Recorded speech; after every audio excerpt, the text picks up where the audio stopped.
The point I'm making is that the country did not go to the dogs beginning 2022. That's the point I'm making. The point I'm making is that we did not have a working system. Because if previously you don't know of anybody who lost a loved one through extrajudicial execution, please don't assume that things worked. There are people who mourned. They're in pain. Please don't make that mistake. That if you don't know anybody who was killed extrajudicially or something or over disputed elections, don't assume that things worked. If you don't know anybody who didn't get a job that they deserved because they came from the wrong ethnic group or region, please don't assume things worked. Don't. That's the point I'm making. We tend to look at our individual experiences and want to universalize them. Because I liked Kibaki, why don't you like him? Does it work like that? I mean, who tells you that your best friend is universally liked? Who tells you that? Who tells you that? The people who don't like your best friend, and they're justified because of their experiences with those same people you cherish. So why do you look for universality over things that are contested? And political figures are contested figures. Brian, I know some of these people, EFF, at a personal level. In fact, some of them told me this party is imploding. And soon after it started imploding. And exactly what you're saying, Malema is an autocrat.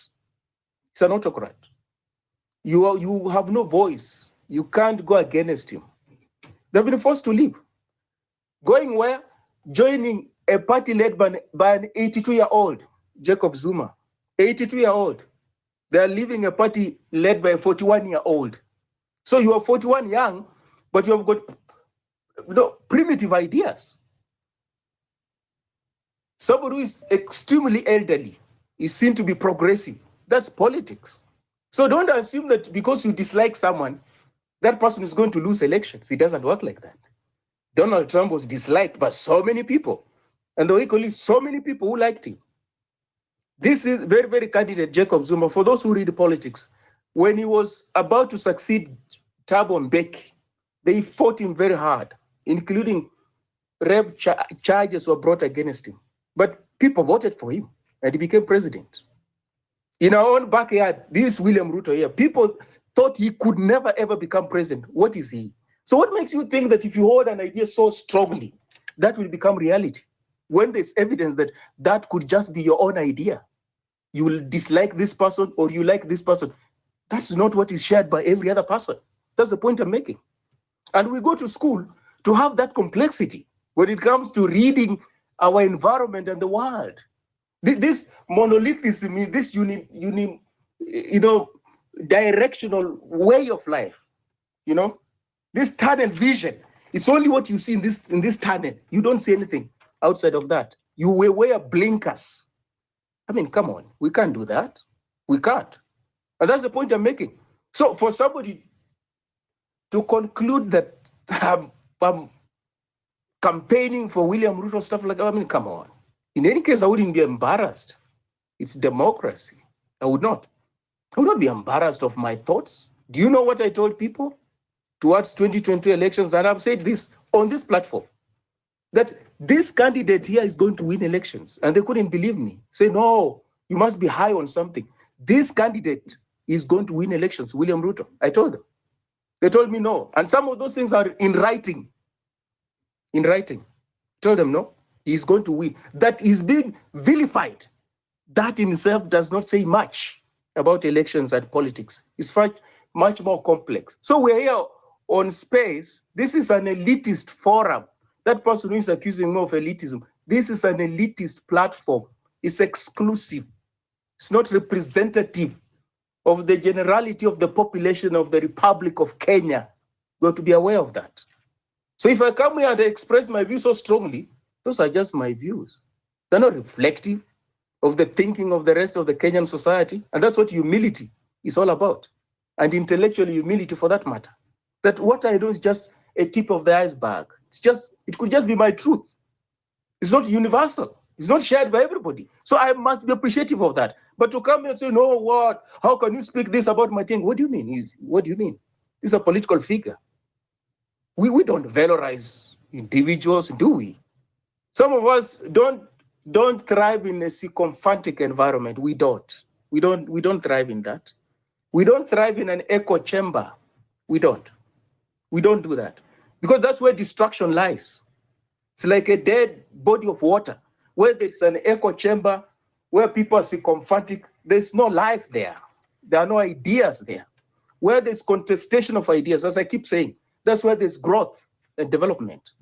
So on one hand, we vilify and condemn William Ruto. On the other hand, we want to support somebody who is exactly like him.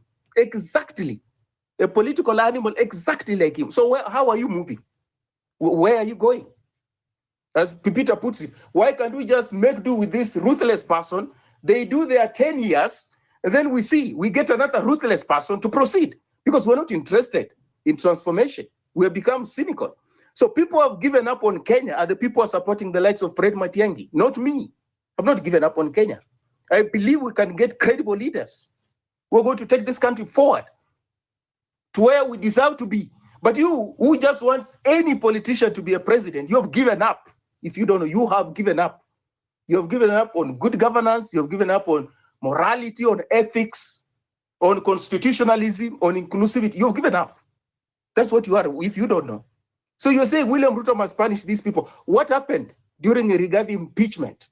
You want to tell me people will not also take sides? They will. In fact, you will be the first person to condemn him. If he was to go against the likes of Rigathi, to take him to court, the likes of Uhuru Kenyatta, you will be the first to condemn him. But here you're saying, no, why hasn't he gone after these people and take them to court? What happened during the impeachment? Wasn't the country not polarized?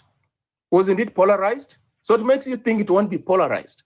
If he was to go against his fellow political elite and take them to court over past corruption, please, let's be honest about our thoughts.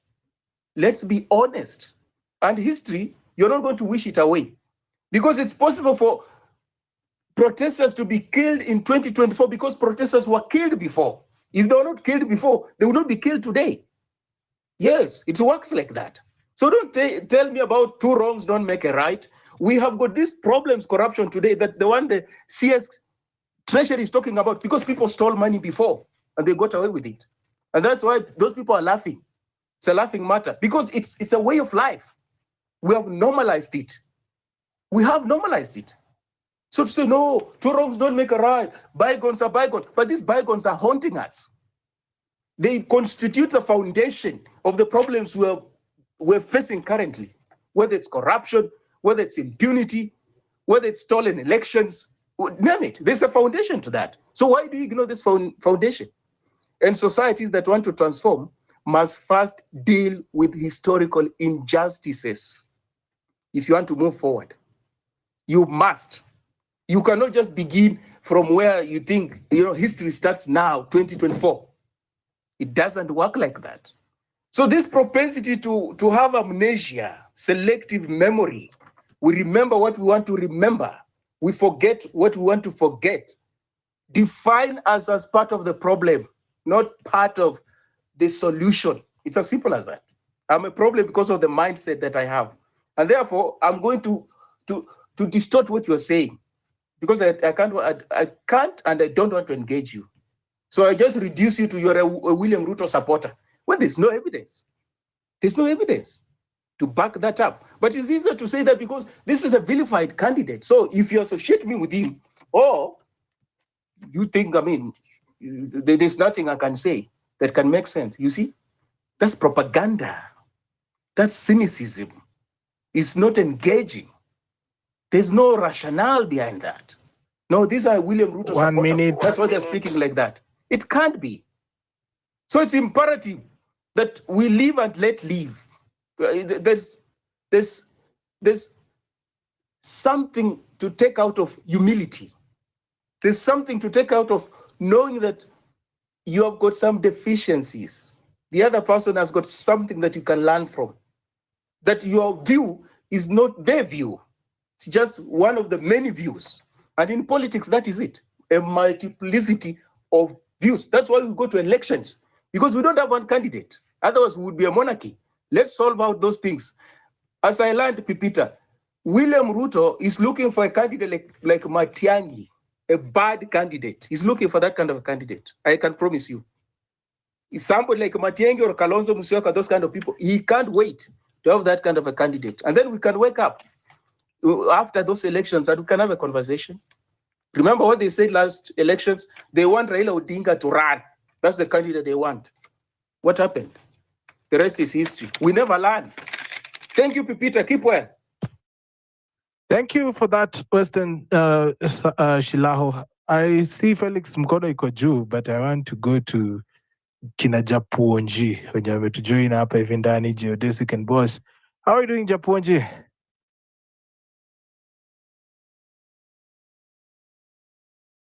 Japuonji, unanipata? All right. Boss, how are you doing? Niaje pipi? Poa sana. Karibu kwenye show. Unanipata fiti? Yeah, loud and clear. Thank you. Sasa Jana I was here when you were talking about Matiang'i, and I just listened. Today I'm back talking about is it too early to politics? Yeah? Actually, politics never stops at any point, whether it's 2027, somebody's already planning for 2032 and all that cycle. But I feel generally we've lost our course, and what's happening now is what Ruto wanted, tuanze kufanya hizi siasa sijui za Matiang'i, sijui za Omtata, sijui za Babu Owino. Kenyans still have the power to take their country back, and we can only do that by taking over the parliament. How can we take over the parliament? 2027 election should completely be different. If an MP is planning to come to the ground, apeane hongo na achaguliwe juu ni mtu wa Ruto, he should not be voted. Let's go for independent candidates. Let's go for candidates who are not puppets to anyone. That's the only way we're going to take over the parliament, so that we can elect independent-minded MPs. That's the first cause. Hata story ya Ruto mwachane nayo kabisa. Whether he wins or not, or whoever goes there will still behave the same way. So the other day we had Uhuru and everybody was complaining. We have Ruto now, everybody is complaining. What's the weakest link? The legislature, because it's the MPs that should put pressure. They should oversight. They're not doing it. They are all puppets. Ni kukimbia hapa, mara waimbe Ruto, mara wafuate Raila, mara wengine wako na Kalonzo. Yet these people were voted by the electorate wenye wako huko kwa ground. Hawa ndio wanapitisha sheria ya kupeana pesa. They are the ones who should be overseeing things to do with corruption. These guys managed to kutoa Gachagua within a very short period of time. Yet in the same offices, CEOs, parastatal, all these other offices iko na watu corrupt, and they're not doing anything about it because mtu anasema yeye ni mtu wa Ruto, sijui yeye ni mtu wa Raila and such nonsense. And if there's one election that I know is very simple and nobody can rig, ni ile ya ground ya MP, ya MCA na magavana. That's why we should focus, so that ikikuja 2027 mjamaa akisimama na kuja hapo aseme mimi ni mtu wa Raila, mimi ni mtu wa Ruto, those are the people you should not vote for. Don't vote for somebody ati yeye ni mtu wa ODM, akuje pale ground awaambie atafanya nini. We've been able to get a very useless parliament because of people voting for parties. Ati sisi tunapiga 6 piece. Such nonsense. If we had independent-minded MPs, mtu mwenye amesoma, usichague mtu juu ako na pesa. Somebody who understands what an MP should be doing. Because as we speak, hatuna IBC. As we speak, people are talking of let's consolidate hizo basaris zote, watoto waweze kusoma bure. The MPs are against it, And we are here talking about Ruto and 2027, First of all, hata mtuchague Mtata, hata mchague Babu Owino, hata tuchague nani, these people are made of the same cloth and they'll behave in the same way. They only need a very functional parliament for them to deliver. That's it. Hata hiyo koti yenye inasemekana, it's all controlled from the legislature. If we have a proper parliament that is oversighting, that is calling out all the agencies and the responsible bodies, the country will work. You see, if you talk of Matiang'i himself had so many shortcomings. So actually, Matiang'i will be if it so happens that he vies, that will be a walkover for Ruto. People are still going back to mimi ni sijui kabila gani nafaa support candidate fulani. And there are these bloggers who used to blog for Raila. They are in between, they're operating in between Raila and Ruto. They still have some sort of hangover. Wamepewa pesa kidogo na si huyu mjama, what's the name of this bald PS? They are all over just talking about Ruto. They don't even understand what's going on. They have that hangover from the 2022 election loss. If you go in a country where things are working properly, you won't even look at Kenya twice, you know? Right now, if anybody gets sick, apate cancer, aende hospitali, the hospitals will not even be able to help you, not because of the experts. Hiyo pesa utaweza kuraise, unaona? Our healthcare is down, our education system is down, our road network imepungua. Ukitembea streets za Nairobi hatuwezi drive usiku, it's dark everywhere. And there's somebody who's still shouting, tutachagua sijui, what's this name, Sakaja. There's somebody who's still here shouting, oh, Babu Owino, watu wanafanana. Babu Owino will go to parliament, atapewa zake, atapigia sheria yenye anataka kura. So this is what I want to say. Let's start talking about IBC. Let's put pressure on that. Let's have the IBC constituted. Then tuanze kuangalia candidates wagani wanafaa kwenda bunge. Nani anafaa kuwa MCA? Ni nani anafaa kuwa governor? I looked at something, or I watched something that Morara said earlier, and he was asking a very simple and sensible question that, well, magavana yenye wanawaibia ni wakabila gani? If you go to Siaya, Orengo is a Luo. He's among the Luos. He's serving as a Luo governor. He definitely has a corruption case, and it's being covered by the MCAs. Ukienda Muranga, utapata the same thing, whether it's Kiambu, Muranga, Coast. You elect somebody from your tribe as your governor, he's still stealing from you. You don't even see that. You're complaining about Ruto, you know.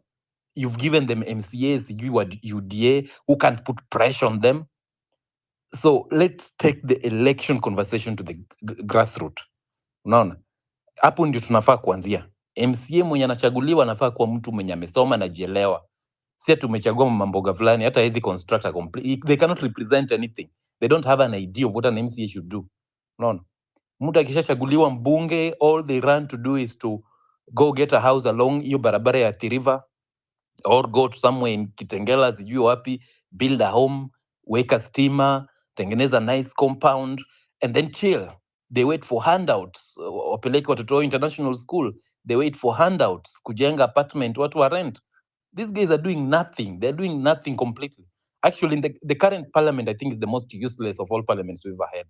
You know, we vote for young people like Salasia, who should be in the forefront. They've resorted to PR, yeah, na kupiga mapicha, kuweka online ndio waonekane. Nobody is doing anything serious that will help our country in parliament. If you know that the MPs hate you, think of it. They've completely refused to have the bursaries consolidated ili watoto wasome bure. Nao ndio wanaita kwa rambe. Ati mtoto wangu anafaa kwenda kwa shule, tuite mbunge. Anakuja pale kwa kanisa, mnampigia makofi. Those are the people you should chase even before you think of chasing Ruto. So let's start from the ground. That's where the conversation should start. So we can talk about Matiang'i as much as we want. We can bring all that logic and too much English here. It won't change a thing. Let's first of all fix the parliament. If we fix the parliament, we will fix the executive, and definitely we'll fix the legislature. Wale wabunge wenye tuko nao saizi, no. Too weak, because they are puppets. They belong to specific parties.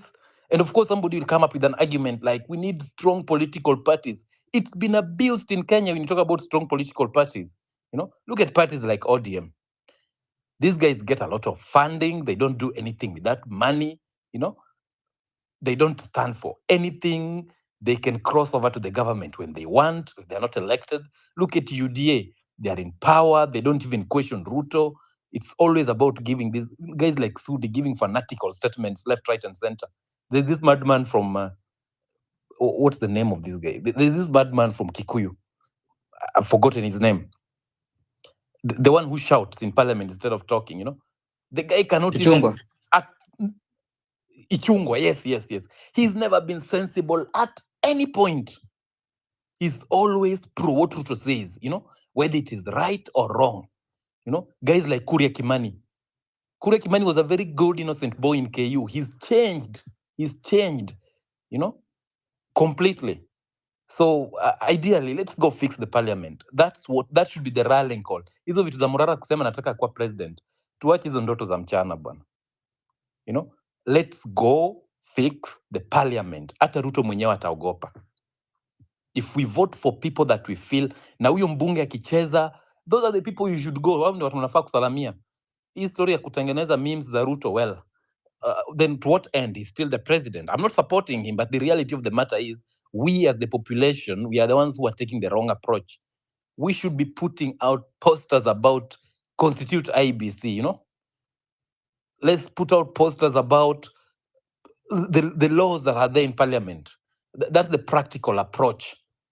That's the practical. Let's call out the judiciary when they defend wrong laws and do the same to the parliament. Let's call out the police. Let's call out all these institutions, the independent institutions of the government, the office of the auditor general, and all that, you know, instead of making memes of Ruto, putting on caskets of Ruto. So it won't change an inch. 2027 will be back on the same spot and mark time. And this is my final shot.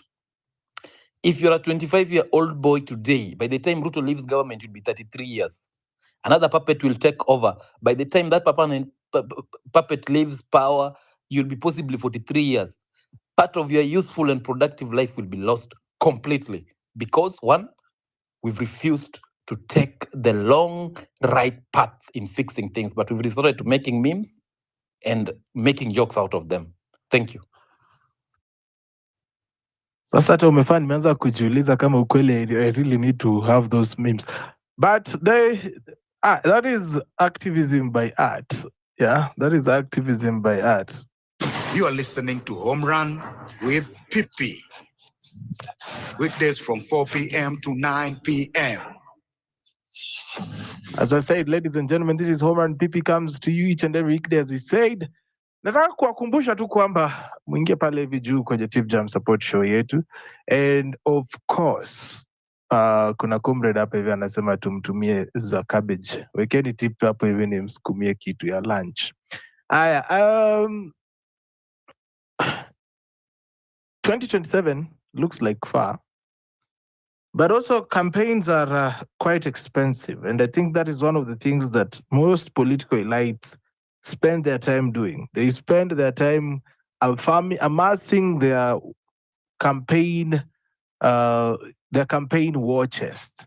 And that is why you see many leaders, once they fail in elections, they really fall, you know, they really fall. They come down hard because they've literally staked everything. You know, it's like Jake Paul versus Mike Tyson, and they placed the whole stake on Mike Tyson, all their money.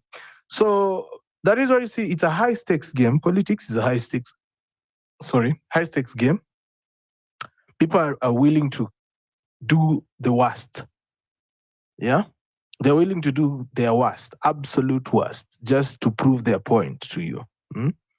And as you've heard, we need to also be active more than just trying to be comedians. Yeah. Of course, posting that guy should be dead. All right, you're wishing him dead, but you know very well. Hiyo ni kazi ya Mungu. We can take part in active, you know, like this year when we took the initiative of Free My Passport. That one was felt. And I think next year I'm taking up the initiative for IEBC, like full time. Ndio itakuwa team ya Home Run with PP. Reconstitute IEBC. We are going to put all the pressure there. Mpaka hiyo IEBC wekwe. Because otherwise, by law, it's going to also delay the election of 2027. So be very careful about that. Naona my guy Geodesic ako hapa hivi ndani. Geodesic, ni aje mzee? Poa sana vipi, uko aje? Niko poa bana, nikusukuma tu. Inafaa bana. So unajua ukikuja late after Western ameongea manze, unashinda utaanzia wapi? Na wavuruga wote. Nikianzia juu, acha tu nianze na taking the poll. Is it too early kwa politics ya 2027? ukiwa in an ideal world mahali vitu zina work, no, hata ufai kuko unaongelea ni mambo ya politics sahi ni kutolia watu wafanye kazi. Lakini kwa Kenya tunamaliza na tunaanza upya. Hivyo ndio kunaendanga. And I think nitaanzia tu hapo directly, because now the reason why we keep on politicking each and every day after the election, swearing in and everything, is because kila mtu anajua at the end of the day hatujapata the right answer to our problems. And we keep on repeating each and every time. Unavote alafu unaanza sema ni kama hapa wazee tuliuma nje, let's start again.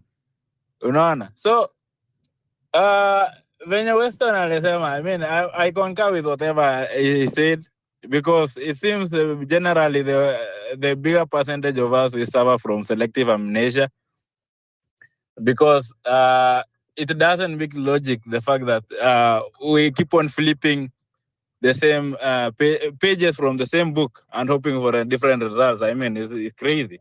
And that is what we are doing right now, even the likes of Matiang'i. I liked Matiang'i in the first term akiwa mambo ya education. It was really good, because he knew what he wanted to do and what he wanted to achieve.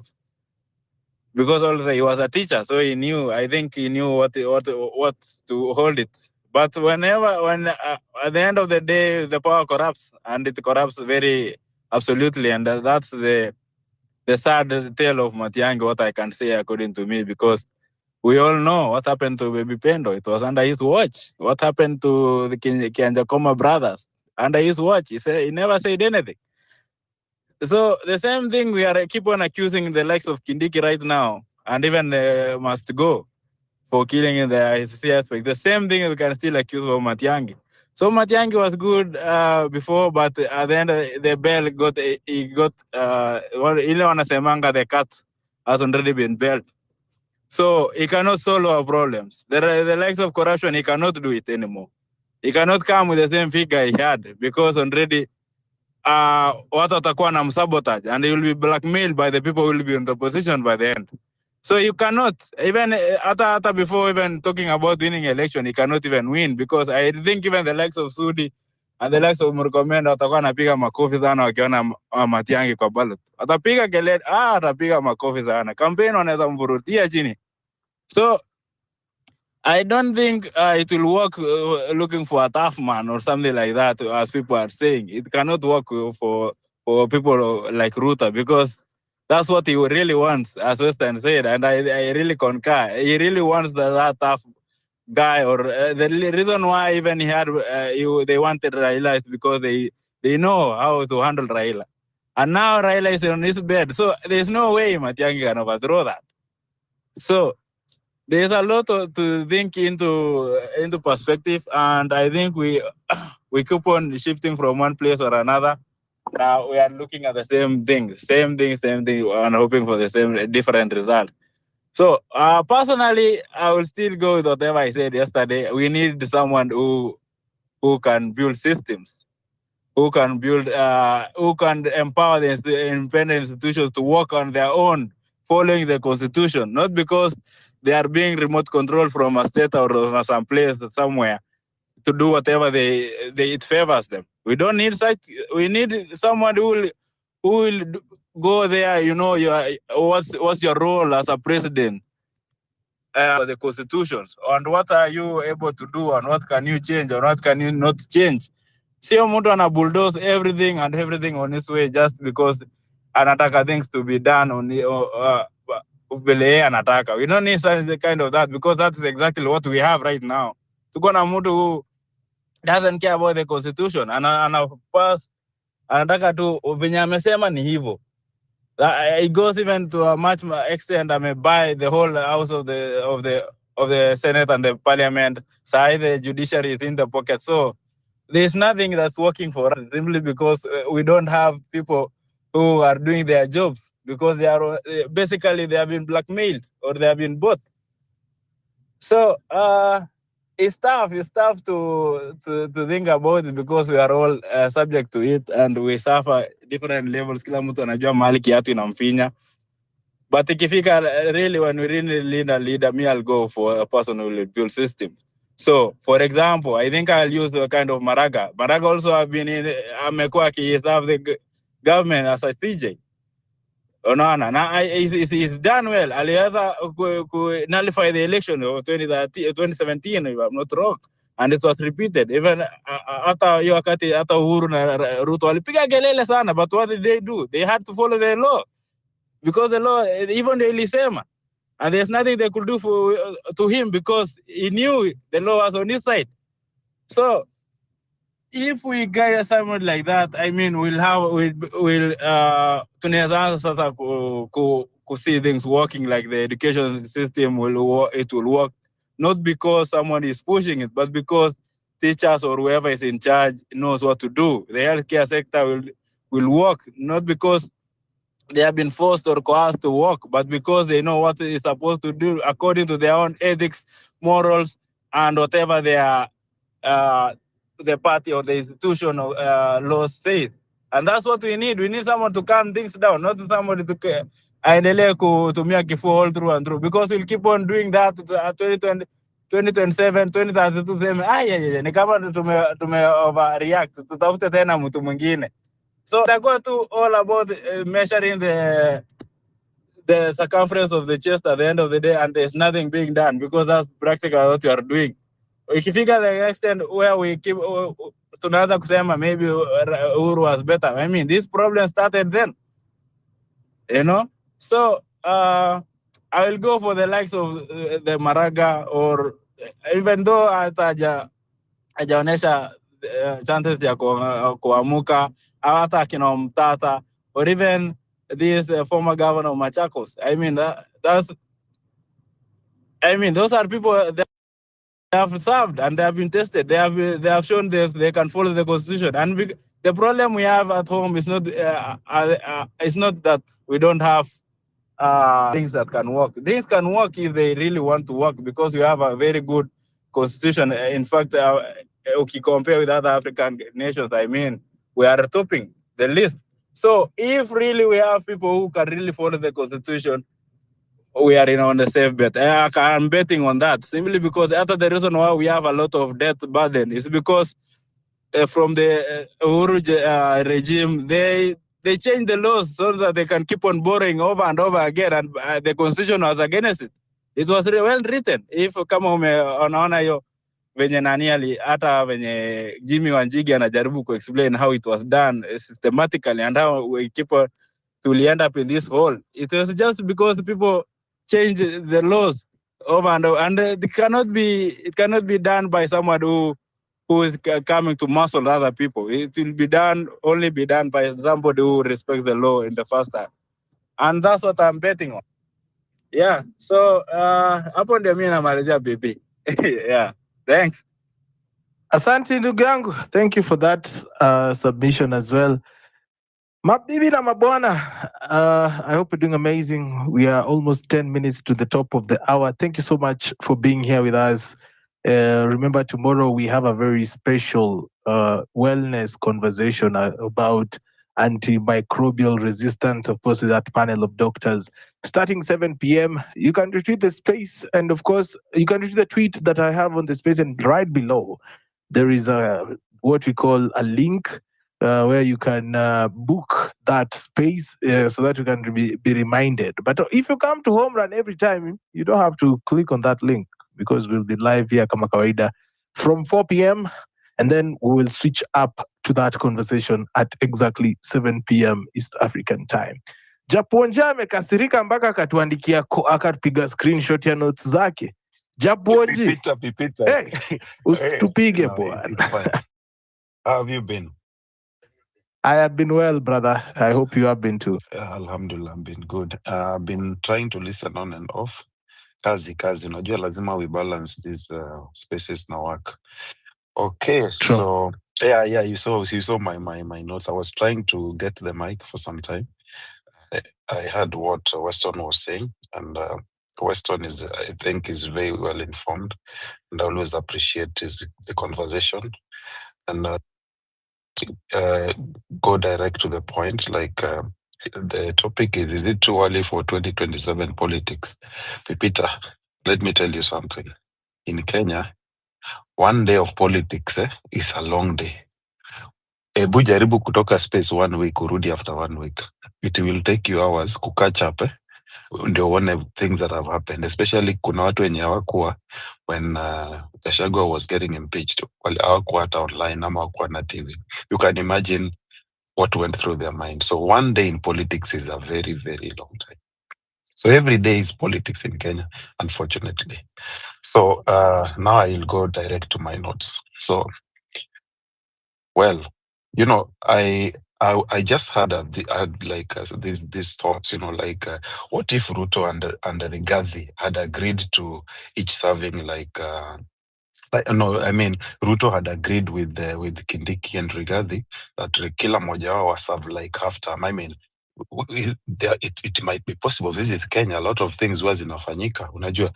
Then they just bring it like a big show, and then Rigathi anakata. Alafu, yeah, this I heard from an inside. I'm just saying. So what if, you know, Kenya is a land of possibilities. A lot can happen.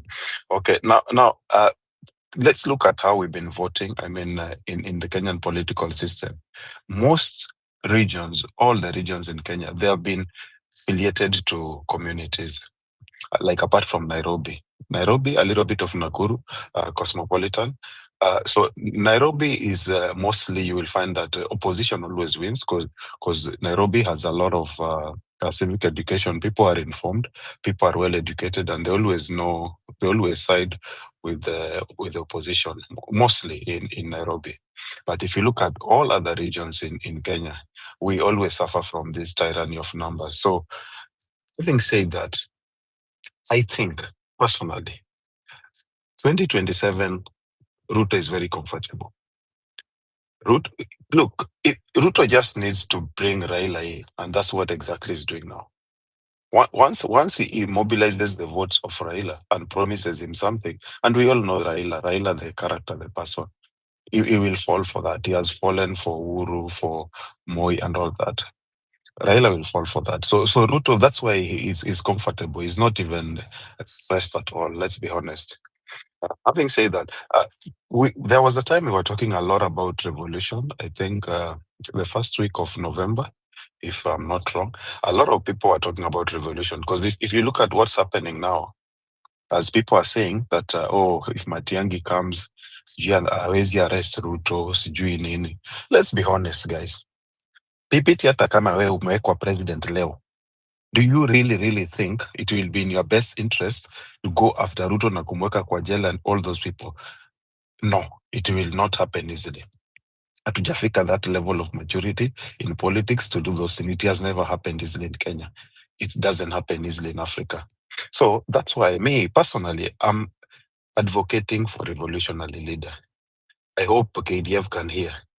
Yani KDF mzima, kuna tu mtu mmoja anaweza jitokea. Yani one person too can stand up, you know, and see the way we are suffering and, you know, save us from all this. What I mean by this, a person who can suspend constitution for some time, because doing all those things, going after Ruto and all that, even if you become president, it is not easy. Hii itakuanga tu court battles after battles, and we know the justice system. It will not work easily. But if you have someone who is a no-nonsense guy, someone who can just go after direct, you know, like thieves, people who stole direct, like asking someone, you have $100 million in your account, your salary is 1 million, how did you get this? You know, direct questions, and then we recover everything. Me, today, I will only pick someone who will promise me to go after the corrupt cartels. I actually was supporting Raila at some point. But when Ruto said he had a plan, I changed my mind. And I said, this guy is going after cartels. He's going after all these things. So I was 50-50. But when he spoke about kuweka Biblia chini, I started supporting the government. I am speaking for myself, honestly. But I got disappointed. Like, now we are 2 years down the line, honestly. Hakuna hata cartel moja ameshikwa. There is no one has returned stolen billions. We all know this. Uhuru is a culprit. Yesterday, I was talking good about Matiang'i. But again, I don't think, and after doing a lot of soul searching and doing my research, I don't think there's any leader there who can go after the likes of the system, Akina Ruto, Akina Uru. No, it's not possible. Let's not lie to ourselves. These people are strongly affiliated to their community. It's like, imagine, let's be honest, imagine Leo, someone goes after Raila alafu amweke kwa jela. What will happen? Kenya will burst. That's what I'm trying to say. It is not easy. So if we have someone who can take over, I hope KDF are listening. I'm not inciting anyone, but I'm just saying it has happened before and it's normal. So they can make corruption like a capital offense. Let's make corruption a capital offense. People are joking too much. How can someone steal like 100 billion Kenya shillings? Alafu is like nothing happened. Alafu he goes and build his own city. I mean, Alafu there's someone who doesn't even have like 10K or this is what I'm talking about. The greed is too much. We need to find and recover all lost taxpayers' money and all the dubious loans. If Ruto can just take a step back today and work towards getting all the dubious debts, people who stole all this money, honestly, me, I will start supporting him. If he can do that, if he can stop this taxation thing, he goes back and start following all the stolen money, pesa yenye imeibwa yenye, tunajua, we know them. NHIF, people have been submitting the money. Hiyo pesa imeenda wapi? Unajua, before he comes with this shisha, this thing, hii pesa yenye imepotea, where is it? Mbona hiyo kesi iko cold kwa court? Why is the DPP dropping all the cases? Unaona, this is where I have problem with Ruto. Me, I don't care who comes in or what, but if Ruto can do this tomorrow, me, I will support him. I'm being honest. Kwa sababu, if you're losing 2 billion per day, and the CS is coming and laughing kwa press conference and saying, those people who are stealing, please, steal only half. I mean, are we that like hopeless? So we are toothless. There's nothing that the government can do. Uhuru said the same thing. Who are these people? That's why I'm saying only a revolution can help find these people. We know them. Some of us know them, but we can't even name them. They are there in Kenya and they are showing off, they are showing their wealth off, and they are very rich. So, me, I believe whoever may win against Ruto in 2027 will still not the advantage of the justice system and the constitution to go after all those historical injustices. And like the previous speaker was saying, we need to do a reset of the past injustices. Let's start from there. Let's not sweep any dirt under the carpet. Kwa sababu, you will find that someone was saying, like Kibaki started this when he said, wachana na Moi, let's just pick from there.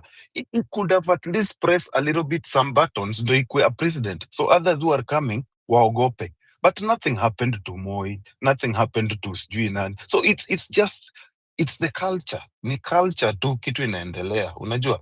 Alafu people always talk about Kibaki, how he reformed the country, everything. Of course, we give credit where it's due. But we all realize that the second term of Kibaki was where a lot happened. And it only happened because they had a government of national unity, whereby after the most contested elections, they formed a government. And these people didn't trust each other. They were looking onto each other's back. So corruption was less. The parliament was heated. Things were working. Unajua? So there was no room for like stealing or corruption. They were always there, so it worked just because of that. People are forgetting that part. Unajua, huh? So the stakes are too high right now. I speak for myself. I don't think Morara, I'm being honest, Morara, sijui Kalonzo, these people cannot go after these cartels. Ruto mwenyewe ndio cartel. Let's be honest, we all know that now. So how exactly do you expect sijui Kalonzo nani? At some point, I'll be honest with you, at some point, I always used to think that Raila can go after Ruto. And I know he could. But Sasa, look what he did. He just went and supported the regime that people didn't want. This guy is always does a lot of miscalculations. If this guy stood his foot, akae tu awachane na mambo ya kujoin government ya kina Ruto. Saizi, it could be at least an option C or B. You get my point? So what I'm trying to say, as long as we are all comfortable with the money that has been stolen. There is no accountability, and the government is still taxing us. Man, we need a revolution. That is all I can say. Me, Matiangi, all these, those are plan C, D, E, F. The plan A now is we need someone to suspend this constitution, go against these people. We recover this 2 billion inaibiwa kila siku, tuanze na ile time ya uhuru. We will have enough for everyone. Schools will be free up to university. This is a lot of money. Let's be honest, guys. I don't want to rant a lot, but these are facts. You get it? So when Weston was saying that we are the people to blame, and someone also was saying here that we clean the parliament, alafu parliament is supposed to legislate and check after the executive. Okay, I agree with that part. But what makes you think that the parliamentarians wakifika hapo, it will be in their best interest to do that? They will be looking at their own interest. We've seen this before. Look at Selassie, I don't know this guy. They are only there for their own. And for your information, when you're talking about we push for IBCs, IBC is not working. Hiyo IBC yenye iliweka Rigathi Gachagua, ilitoa Rigathi Gachagua na ikaweka Kindiki. That's the IBC they need to use. Hiyo IBC yenye ilikuwa overnight. You see, there are a lot of things that are taking place too fast. Hii syllabus is too fast. Unajua, eh? So 2027 election, 90 as we speak today, 90% if we go to election today, tomorrow, up to 2027, Ruto will clean sweep. He will just have to stand with Raila, that's it. And the way things are standing, there is no way that guy is going to lose those votes. So there's even one guy who was telling me that Kenya kila mtu ni mwizi. Ni chance tu hawajapata, but wakipata chance kesi ni baadaye. They will still morality. Let's make our institutions work. Let's make these crimes capital offense. Mi mtu akisimama na niambie one of his goal will be to go after corrupt and make sure cartels are out. Me, I will vote this guy 6 a.m. in the morning.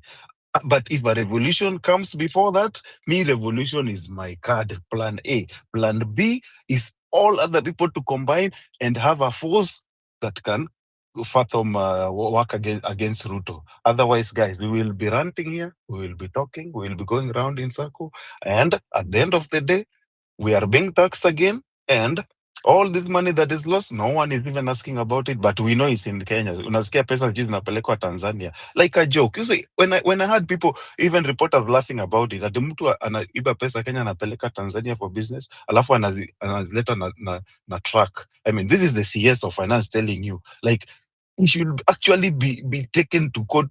I mean, parliamentarians, they were very serious. Wangemuuliza leta evidence na ongee juu ya hii kitu. Unajua, working countries, if you've been to other countries that systems work, these things you cannot talk up. You cannot say things like this. This can be used against you in any court of law. Unajua, mazee Kenya, where did we lose all this? Tulipotelea wapi? Unajua, mi inashangaa. Unajua, so guys, whoever bewitched us, ni kama sijui alitupa hiyo nini dawa mahali. We need to reset. Nchi kwe reset, watu watoke nje ifagiliwe, turudi tuanze. Thank you so much, Pipita. I'll be listening.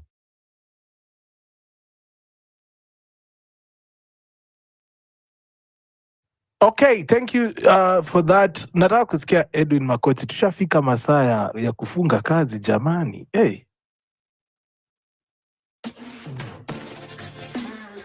Good evening, Pipi. This is the home run with PP. Good evening, Bwana Edwin. I want to go to you and then I'll listen to Vigilance, who has also been on the line for a minute. Thanks so much, dear Jessica and Japonji, for that submission. Alafu nitamsikiza ndugu yangu Big Boss. Edwin. Yes, I hope you had a good day. Oh, yes, I had. Thank you so much. Pipita, I've been listening to the past speakers. Na tuambiane tu kweli hapa. Hii Kenya hii, venye tu mwenye ametoka tu kuongea saizi hapo amesema we really need a reset. Yaani ile ufaleko hii Kenya, yani in fact hata Kenya ametaja kitu hapo mpaka ikanikumbusha. Do you remember when Duale said talked about sijui anajua watu ya Al-Shabaab wenye wanaua watu and that he was going to name them? Do you remember that time? Now we expect some changes from this guy, from us to go. What kind of changes do we expect from this guy? And the way things are, I think it is high time Kenyans need to start thinking of how they are going to get rid of these systems and everything that has been happening in this country since independence. Ukiangalia vizuri sana vituko zile zimekuwa zikifanyika zilianzilishwa na mwanzilishi venye tu nilisema, and we really need somebody who can do auditing of all the bad things zenye zimekuwa zikifanyika, all the killings and everything in this country. Na just the way nilisema jana, Matiang'i is not the best option. Huyo kwanza mtoe kwa akili, because that guy is a bulldozer. Yes, we don't, hatuwezi tukarefute hiyo, lakini ni mtu wa aina gani? Kwa ile muda kidogo, ni ile msemo mwenye nasikianga watu wakisema patia mtu uongozi, then utaona jinsi anaweza kaongoza watu ama chenye atafanya na hiyo uongozi. Matiang'i is that kind of a person. So let us not lie to ourselves that we can ati tutoe Ruto and bringing in Matiang'i. Matiang'i is just another Ruto. That's the honest truth. Huyu jamaa ako na ile scandal kwanza, ile ya shamba, hata hajamalizana nayo. Kuna hiyo makillings za Kianjokoma, hizi makillings zingine zote zimekuwa zikifanyika under his watch. Na let us just be honest, that guy is not a best option. Hiyo tu ni ukweli yenye iko. Then coming to these the things that are happening today, nimekuwa nikiona kama today in the morning this joker must go telling the CSS and sijui other people at sijui signing performance contract. Hiyo performance contract kwanza ya nini? Do I need that to sign that thing for me to work?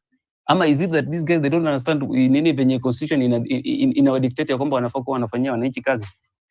You know, kuna jokes zingine kwa Kenya pipita mimi hata saa zingine nafikanga mahali najiulizanga, kungekuwa tu kuna uwezekano saa zingine sijui just tutoke tu Kenya tuwaachie wenyewe wafanye Kenya wanataka kufanya nao, because we don't get it. It is high time we really need to tell ourselves the truth. One last thing, mimi I'm so happy about what the Catholic Church have done. Warudishia majamaa pesa zao, wakitaka kufanya kile wanataka kufanya nazo, juu wamezoea. You go and do something stupid huko hivyo, alafu you rush to the churches, uende uwatumia wakuja wakusanitize. Hivyo ndio vile huyu jamaa amekuwa kizoea. So he thinks that he can play with people each and every time and fool people. Ai, Pipita, enough is enough. I think time is coming, and I've always predicted this. Time is coming that this guy hata amini. Itafika ile point yenye hata wale wenye wao kutoka watatoka. Thank you so much, Pipita. Have a good evening. My dream would be fulfilled if that ever happened. Venye kwanza mimi nakuanga nilikuwa naona watu wakitujaji hapa hivi wakituangalia wakikuwa kwa kazi zao wanasimama kando kutuangalia. Vigilance, how are you doing? I'm fine, Pipita. How are I you? am well, I thank God. Thanks, Pipita, for the mic, and greetings to the listeners and the speakers as well. Pipita, a lot has been said here, and sometimes I get disappointed when I listen to how we talk. We actually have the same idea, and the idea we have is to address issues of governance in our country. But just from the way we speak, you can see the difference in opinion, which is okay. That's what democracy is all about. Everyone is supposed to be able to air their views and listen to other views as well. So one thing that Pipita would like to say is this: when we talk about politics and 2027, matters governance is politics in itself. Anything to do with the law is politics in itself. Whatever we are doing right now here, we are conversing, and this is politics. That is the basic definition of politics. There is no other definition of it. And politics is healthy for a country. People need to engage, people need to converse. That is politics. What I don't understand is when we start choosing for ourselves leaders, this is distraction. I wonder what guides us or what guides someone to talk about, for example, I think Matiang'i can change the country because he was harsh on, he was very strict. What kind of conversations are we having? What are those? We cannot talk about revolution if you are not. The revolution starts in the mindset. Revolution starts with enlightening as people.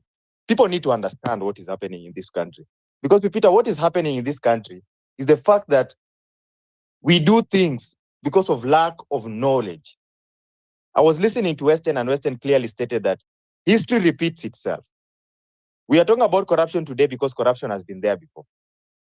And for sometimes when you talk about these things and to say that when someone comes and tells me, this person comes and tells me he's going to make corruption a capital offense, I will vote for him. I wonder, all leaders have talked about that in the past, unless you're forgetting. In this country, if you look at the laws of corruption, start with the laws of what is it called? The economic crimes of 2003. We have the Ethics and Anti-Corruption Act. We have the leaderships and we have all that in our country here. You know, we have things, we have structures that we've written there, and we put them there for cosmetics. Why? Because people, as many Kenyans as possible, don't resonate with this kind of things that are happening in our country. As many Kenyans as possible do not understand, do not know. I'm not blaming anyone. The last few months after the finance bill, I've taught people that it is important to be enlightened, and that is very good. And I've seen people take initiatives to, as far as even talking about the current bills that are in parliament. I've seen, this is the first time that you are seeing people participate in even submitting memoranda, things that never used to happen. If you love your country so much, go back and look at what we did to our laws in 2012, when the members of parliament amended the PFM Act. Where were the Kenyans to participate on those kind of things? Look at the same members of parliament when they amended the PFM Act of 2014. Where were Kenyans to participate in those things? They were never participating in those things. They never took matters of governance in their country seriously. And 1 month in taking matters of governance in their country seriously, they want tremendous change. They want to change everything today in 1 month. They want to go to the streets tomorrow and Ruto goes home tomorrow. Then we come back and start having the same problems. Because revolution is not the actual revolution that goes to the street and remove the president.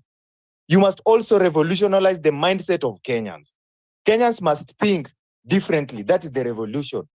And Pipita, these spaces, sometimes when you host them, you enlighten people. That is the revolution. That is part of the revolution. So don't imagine that revolution is going to the street and making noise. People have been going to the street to picket, to demonstrate.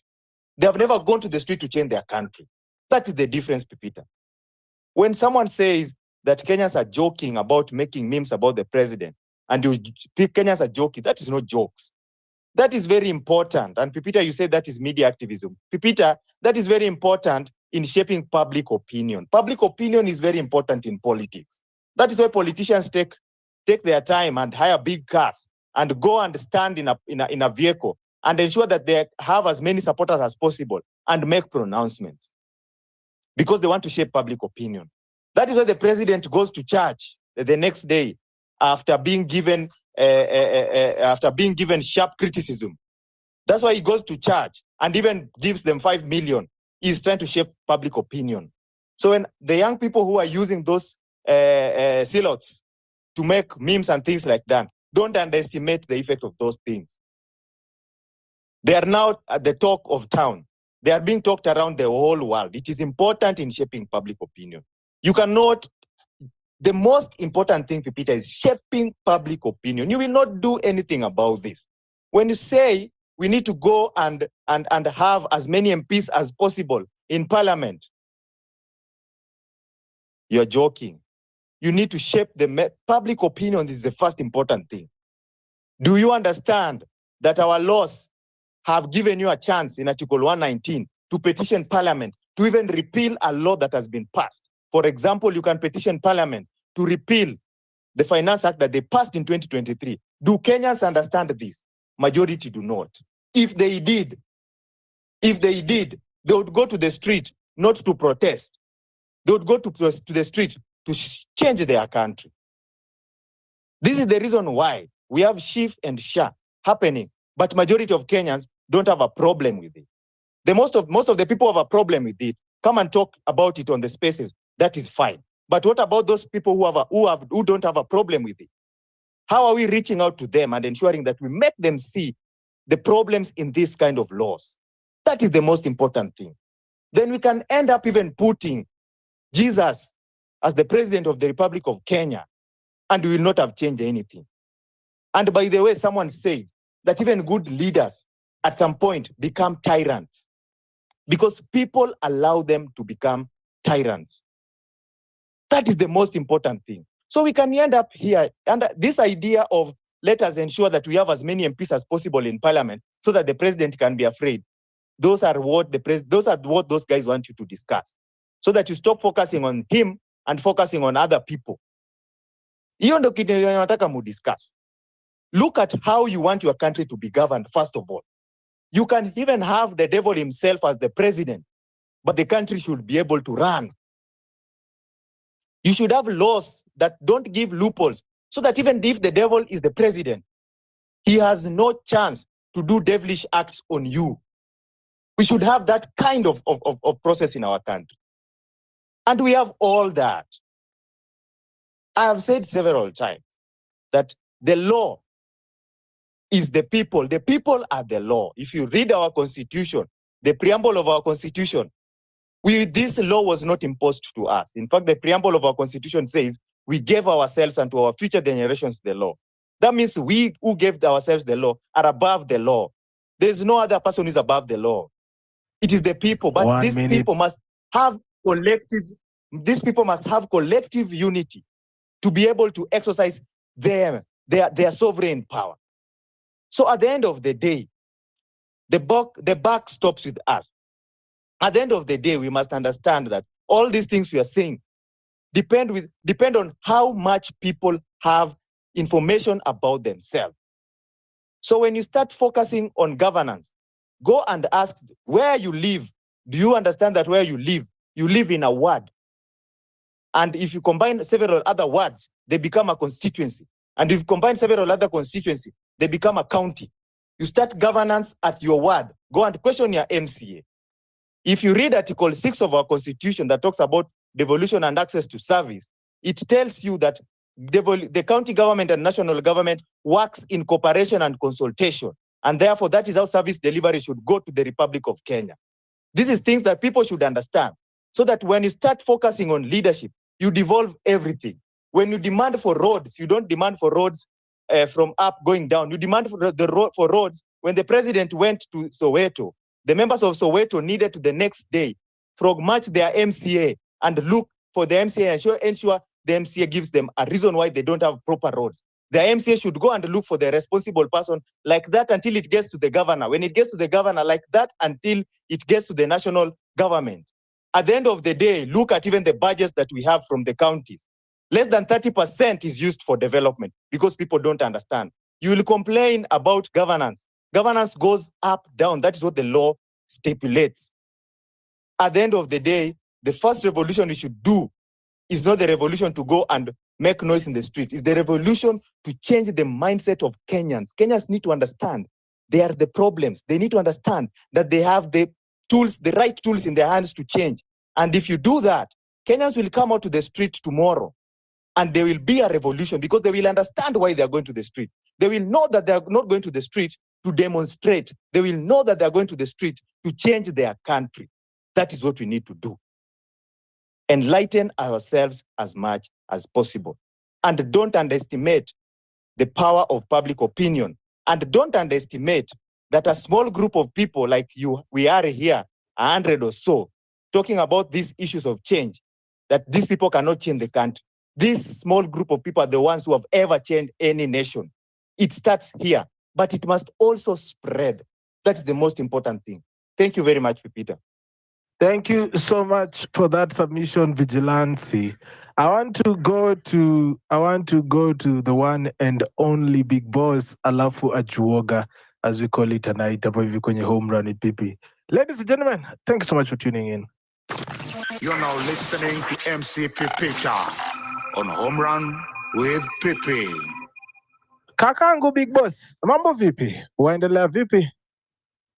Kaka, nimerudi, nashukuru Mwenyezi Mungu, uhai upo. Nimefurahi kuwakuta bado mko wazima. Nishe kibao na mitihani panda shuka za hapa na pale brother. Nimefurahi kukuta familia bado inaendelea iko pale pale. Baadhi naona wachache katika familia lakini wengine siwaone. Nafurahi kuwakuta na fursa hii pia. Yaani ni bonge la fursa nimewahi. hivi kuna mambo huyu jamaa anaitwa Mastigo anafanya. Jua mimi ni mtu wa Kiswahili bwana, siongei sana. Na kutuongea sana huwa nanyosha tu point naziweka vile zinafaa zile. Kitu ambacho kinaendelea kwa sasa, nimesikia watu wakikumbushana za mapaka za Duale akisema anaweza fichua na list ya majina orodha ya watu wanaofadhili wanamgambo wa Al-Shabaab, ila mwisho wa siku huwa hawataji.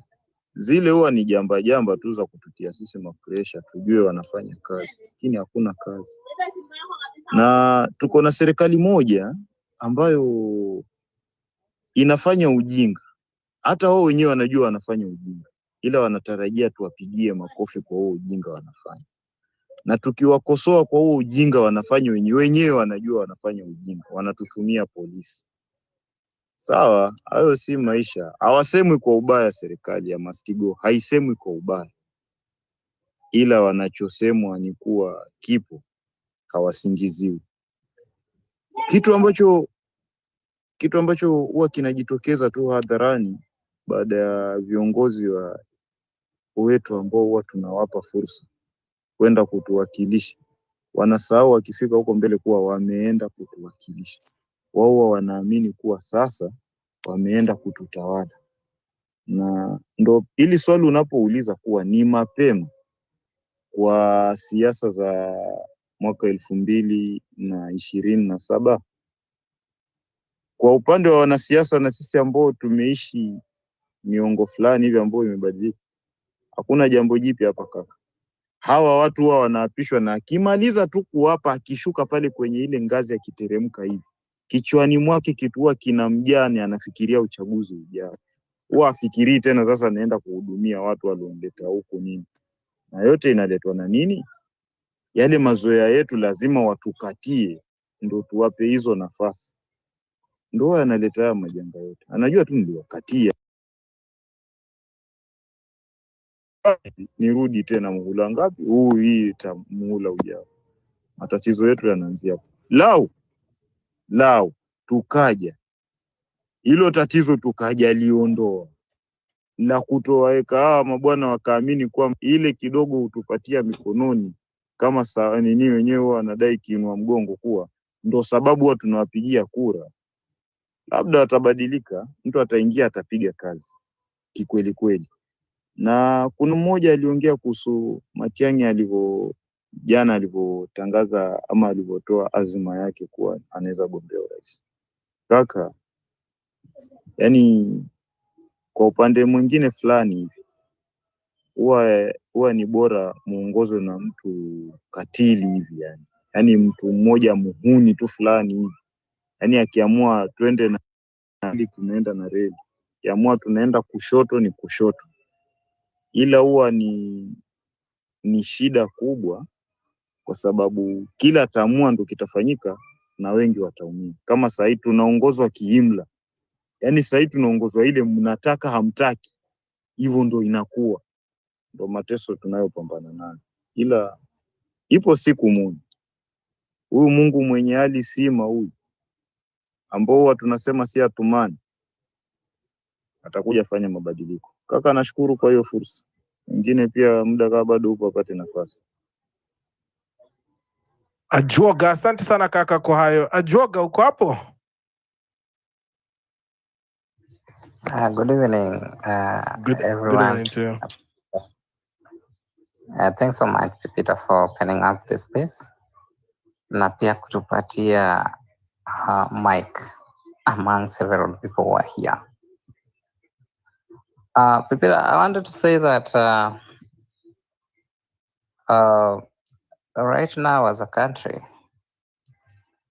Kenyans are going through a lot of economic trauma and economic depression. And you know, psychologically, mtu akipitia hali ngumu sana maishani, so many choices comes in mind. And you have not done a mistake to ask this question in the Jumbotron, because anyway, that is what most Kenyans are also thinking like, now who can lead? In case anything happens today, who can take over? It's a very common question that many Kenyans are battling with. But the other question that is being asked, what if he goes up to 2027? Who will take over? I strongly believe there are very many Kenyans of serious integrity who are well learned and well informed, who can take this country to the next level. The only problem is that they are not in the public limelight. Before Matiang'i got nominated in 20, when was that? Before he came into public limelight, he was not known for long until he came on board. So there are so many things that are going on in the minds of Kenyans, but I would suggest that let people come out. Let people come out. If you want to be a president, Pepita, just come out and announce that you want to be a president and you are forming your party or you are going with another party which is existing. Tukifika huko mbele, tutaweza ku-identify through things will take shape. Kenyans know how to regroup very well. Things will take shape certainly later on. But it should not be later on to mean that later on can even mean tomorrow. So again, we also need to have this thought in mind. It is not a discussion we need to discuss now because we have so many questions right now that we need answers. Kenya has been drawn into serious financial blunders, and many things that many Kenyans don't know is that we have lost a lot of money. Some questions that Kenyans are not asking themselves, which we need to bring on the table, even as we think of who can take over, is this issue surrounding the money transfer after Ruto had taken power. Many Kenyans do not know where we are currently. It's as a result of the choices that were made by Ruto. Because if you pick up from the previous president and you are the leader, you should not be getting in and people start suffering. No, it is only 2 years and people are already suffering. So there are so many questions on what was the financial transactions or decisions that were made by Ruto that eventually is landing us here. Some of these things include Kenyans asking themselves, Hustler Fund was not executed with public participation, but anyway, it was executed the way someone has said ni leadership ile ya kiimla. It is there. And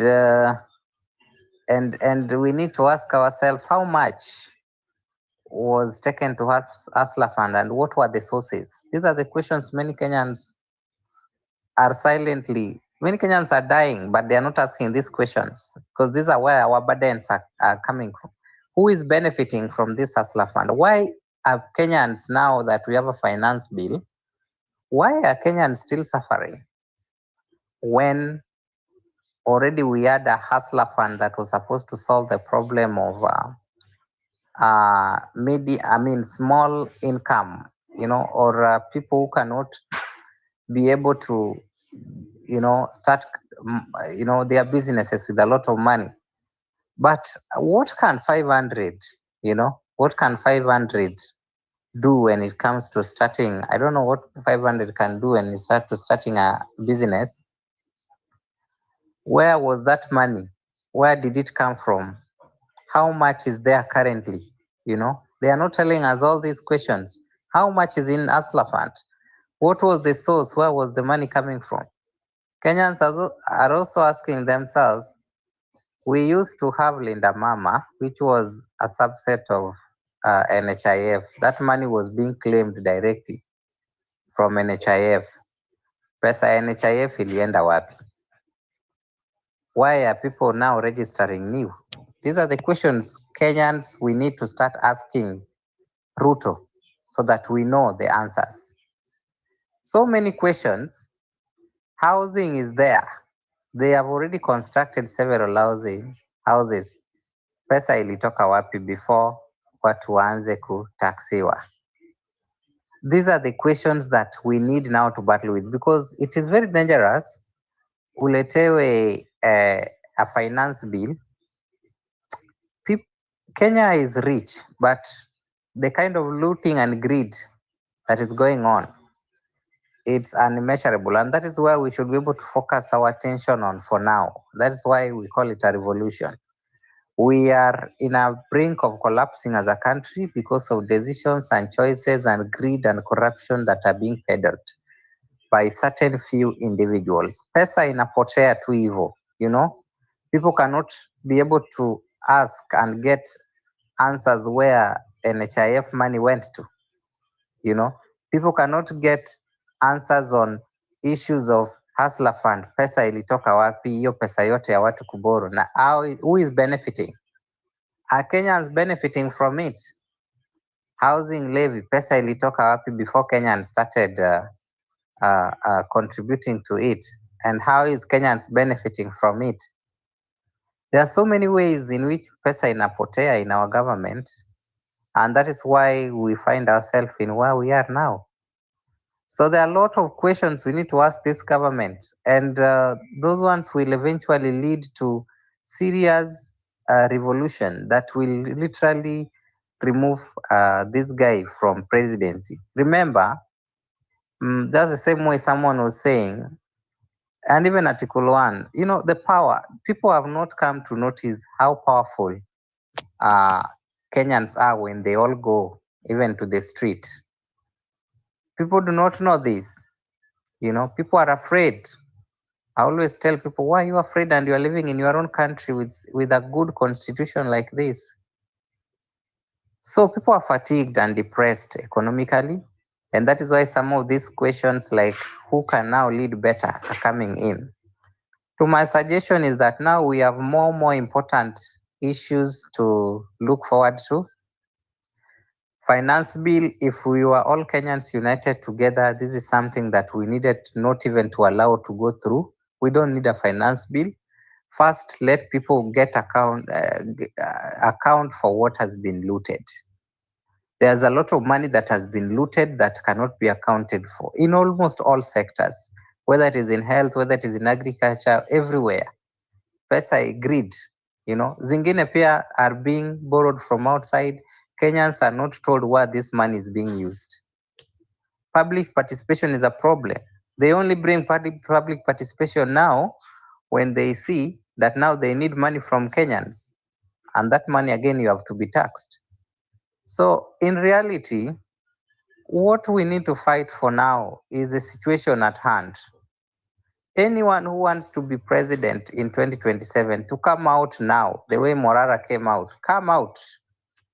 If it is Western, you want to be the president, come out and tell us you want to be the president na unasimama na hii party. Itafika time tutachuja kila mtu, but for now that unity we are really in need of it. People need to unite together irrespective. Anyone who is against what is atrocities going on in our country currently, we all need to come together, unite and move forward as one team. Itafika mahali, I read somewhere in geography that when the wind is, there's a time that eventually the winds come to meet at a certain point. Even, you know, so let's push this unity thing so that we can address issues that are currently in hand and push for changes as early as now. Remember, when we exert more pressure, especially now that there are so many atrocities going on in the country currently, and na hiyo utawala ya kimabavu is evidence na iko eminent na inaonekana tu.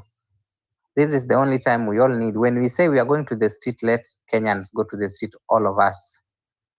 And this is something we need to push in unison, irrespective of who you are. tunafaa tutembee pamoja. Ikifika 2025 tutaona what is there. We only have 1 month to go, and moving forward anything can happen. Anything can happen. So we need to be prepared in mind that anything can happen today, but it will only happen from the pressure we are giving to this very rogue system that we have. So that if it happens, at least we have people who have already come out to declare their interest. Tunawaweka kwa mchujo. We get the right person. Kenya has some of the best people who can lead this country. Thanks so much, PP, and good night, everyone.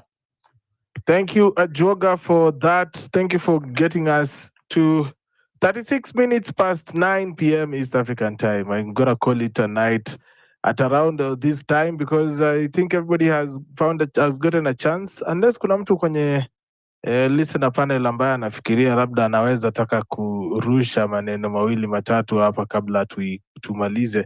But on my side, I think I'm done. Tomorrow, make sure you retweet that space before you leave. Retweet the show that we will be having tomorrow from 7 p.m. all the way to 9 p.m. I'll be seated with the doctors, of course, 5 medical doctors trying to break down antimicrobial resistance. Let me just list a couple of questions that we're going to be answering. Please retweet that space that you're seeing up there, so that we can have many people coming in saying, is that here? All right, let me try read you a couple of questions that I'll be looking to be answered from the doctors. Of course. Antimicrobial, what is antimicrobial resistance? That is what we'll be looking to answer, and the magnitude of its silent pandemic. Of course, we'll also be looking at what are the drivers or causes of antimicrobial resistance. And of course, we'll be looking at what is the cost of antimicrobial to the individual and society level. We're also going to be looking at what are the solutions to antimicrobial resistance. And of course, what is one health policy and what is the role of veterinary medicine, food science, and environmental science in this fight? Yeah, so we'll be looking into that as well. And then what is the role of climate change in aggravating antimicrobial resistance? So all these questions will be answered by our doctors. We have a panel of 5 medical doctors who will be talking to us, of course. Let me give you the list of the doctors. Dr. Mbiti Mondi is up there. We have Dr. Sharon Oginda, Dr. Ismail Luta, Dr. Reno Omoro, and also Dr. Machete Collins. Make sure you retweet this so that many people can come, and of course, see you tomorrow on Home Run with PP, where we'll be giving you that conversation in terms of our wellness protocol, or what we call our wellness policy, where we give you a chance to also learn 1 or 2 things in terms of wellness. Now, I want to call it a night here on Home Run with PP, but I like reading your comments. Simon anasema eti amekuwa 40 minutes akingoja na mimi simuoni. Jamani, mnafaa mjue kwamba I do not choose who I put on the mic. I give the mic to the one who I can see their requests, and then we navigate from there. But let me see what we have here on the comment section. If you are trying to request and it's not there, you can enter the space on your side, refresh your Twitter app and rejoin. You could probably be seen. Japonje had been making notes, tried to severally to get into the mic in a jam. We'll try again in like an hour or so. I think Japonji talked to us on that. Luka Matoke anasema no, Western Shilao, the Ambira boys were arrested during the time of Amina Mohammed as CS for education at Matiangi. Okay, but I think Matiangi then was CS Interior, I don't know. Of course, Valia Davis is on point. We don't need a trial and error at this point. Also, love as Kenya to erase the Miaka Kumi narrative, we must always stick to 5. If you feel it necessary, you can come up later on. That is Kimodo HSC talking to us. We started off bad from 1963. That's a fact. This is why we lost it. Reading the history of Singapore, you realize they started off right from military to everything else. Land left by British. Unfortunately, in Kenya, we still have Batuk. That is also Kimotho. Vamineta anasema kwamba no, in Kenya everybody is politics of the next elections. I'm laughing here reading Zakaria telling his conmen and women that will make this beautiful country given to us by God a success and put the enemies to shame. What the hell is he talking about? What success? That is Vamineta. Also Mzalendo anasema kwamba we are actually too late. That is Mzalendo. Pan-African anasema where did I walk into? Nani amekasirisha Western? Leo umepandishana mapresha hapa hivi. Akuko Huntington anasema Maumau upunguza pressure, leta jina hilo na prefer. Babu, we need names, sio kizungu mingi na majina mtoi, leteni majina bwana. Aguko anatakanga Western na Maumau wakuwe about something because they're very powerful submissions, but they don't want to tell us. Hawataki kutuambia where they putting their money or their mouth or both. Yeah. Also, I can see the commentator anasema kwamba Citizen TV sums up the pledge of must go. Anasema kwamba King of Promises as Ruto pledges 630 million in 1 year. Wow, okay. So the commentator said, Western Shilaho, if I'm not mistaken, you're emphasizing the importance of speaking out and advocating for draining the swamp completely by not re-electing any leader with a history of corruption or criminal charges. I think I agree with him on that. Koronya Nasema, reminding ourselves previous to clean Ruto is diversionary, trying to make us enemies of ourselves. If we didn't forget past and agree 2002, we would have removed Kanu. I totally disagree with the speaker telling us to dwell on the past. We will go nowhere if we focus on the past. That is Koroni 254. Maria Mugo anasema nini? Afro Mambo, the problem with Kenya politics tycoons will still rule through that military. So we lose our democracy, peace, constitution, and still be held by the same tyrants. Yeah, so there's a lot of comments here from various listeners. Of course, it's good to also listen to those who are writing as well. Lana commentator online na pia ukiamtata kama CIC, Maraga kama chairman wa ESCC. If we had PLO Lumumba na akatoroka bwana, msicheze. I thought when we got PLO Lumumba on ESCC, I was like, Mungu, bariki wengine sasa. Oh, sad was I not? So yeah, thank you so much for tuning in hapa hivi kwenye home run. Of course, I'd like to hear. Let me read 2 more comments before we call it a night here. I see. Nani Koronya anasema I disagree with Western completely. Past tense is going to pull us down and divide us. Gen Z was superb. Hey, okay. All right. Western leo amekuwa akitagetiwa tu. Haya, not everyone should be allowed to vote. Stupid democracy when human. Anasema kwa sasa kindly don't vote for muuaji mwizi. We need industries, not drama. Matiang'i is an arrogant man. Number 2, he is tainted with corruption. He is part of the system which presided over abductions and extrajudicial killings of Kenyans, dumping bodies in River Yala. Belongs to jail, not in leadership role anywhere in Kenya. That is Azma Kubishilme anasema hivyo. Nelly Mudhoni anasema Matiang'i is a not. Calvin Otula anasema the Kenya we want is Dr. Matiang'i. Remy anasema never too early to think of the best options for your future. Okay. As I was saying, you all know it isn't working. Thieves and current and former are uniting and acting together with impunity. You think 2027 is far unless you start serious plan if action. Now consider it a lost cause. Your best bet right now is Morara Omtata na pengine mimi. Oh my God, wazee wacha kuregarega. Yeah, Ian Sajasema doing good for the possibility of removing Ruto from power is 80 and the only impossible thing is a cow to lay eggs and a chicken to breastfeed. Yeah, so very many comments have come through here. Matiang'i was the best in education. Why are you saying he was bullying people? Okay. Some people just love to be taken fast. Yani mnapenda kuharakishwa. Basi nipatieni retweets 3 pale hivi kwenye hiyo pin tweet hapo kwenye Jumbotron so we get to 25 and then we can call it a night hapa hivi ndani kwenye home run. Pipi, thank you so much for your time here. I see my friend Ian Saj amehang kwa laini. Sipendangi kuacha watu wangu nje. I want to hear what Ian Saj has to say and then tunaweza call it a night.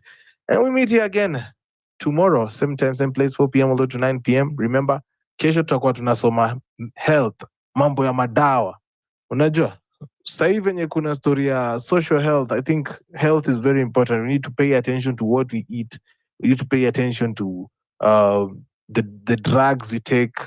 Unajua, so all these, and also come prepared with questions. I think I've already highlighted the questions I'll be asking tomorrow, so that you can come prepared psychologically of what you're going to be hearing. The main topic will be understanding antimicrobial resistance, lakini unajua sasa madaktari na ma short form, so wameiandika understanding AMR. Yeah, so wale wanashangaa AMR ni nini? Ni antimicrobial resistance. So that is what we'll be discussing tomorrow kutoka 7 p.m. Remember that. But kutoka 4 p.m. trending topics kama kawaida tutaziangalia vizuri from 4 to 5, 5 to 6, 6 to 7. The first 3 hours we will be digging in the trending topics. Of course, I'll be looking at the news. I'll be rewinding the news nione nini inaongelewa. And of course, I'll be looking also on the mtandao to see what we'll be talking about. Remember, also, Wednesday is when you, the listener, choose what we talk about. So maybe you can jump on that bandwagon and give us a topic.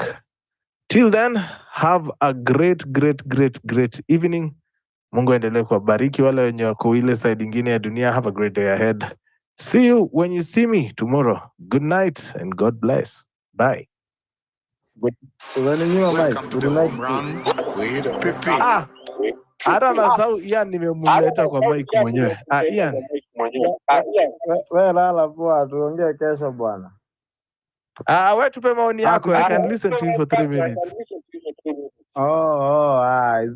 Isi ati ni mapema sana kuongea mambo ya politics ya 2027. Mi naona it is the right time sisi kama wananchi tuongelee hii mambo. Maybe by chance tunaweza pata hata maybe huyo Matiang'i hapa kwa nini kwa space. Huyo atuambie, atuwekeze, atuambie mimi nitafanya hivi. And akifail, the next step we should make. I think jana niliona jamaa alikuwa anaitwa Victor. Alikasema sijui Ruto sijui ni machinery wa mambo ya politics. Ni sawa, lakini pia mi najua hivyo, huyo jamaa ni machinery. Lakini kutoka hapo, Matiang'i, I think huyo jamaa kwa sawa hapo, anaweza pingana na huyo jamaa. Mi sina mambo mingi. Asante sana. Thank you so much for being here, ladies and gentlemen, and everybody who has been tuned in since we started. Just to remind you, Home Run EPP is supported by you, the listener. Kama unapenda kazi yetu, can keep the lights on here in our studio. 0721948229 is the number to support. Also, you can watch our YouTube channel, HRWP. I hope you've subscribed. Watch the stories that are there. We have our latest story there featuring Willie Oeba. And of course, in a few days, we'll be having another video out there. And also, tomorrow, we'll be here again at 7 p.m. to 9 p.m. with the doctors, and also in collaboration with the MUST students chapter for antimicrobial resistance. We'll be talking to them here on Home Run with PP as well. So there's so much that is going on. I hope to see you soon. Thank you so much for being here. My name is MC Pepita. Have a great evening. God bless and goodbye.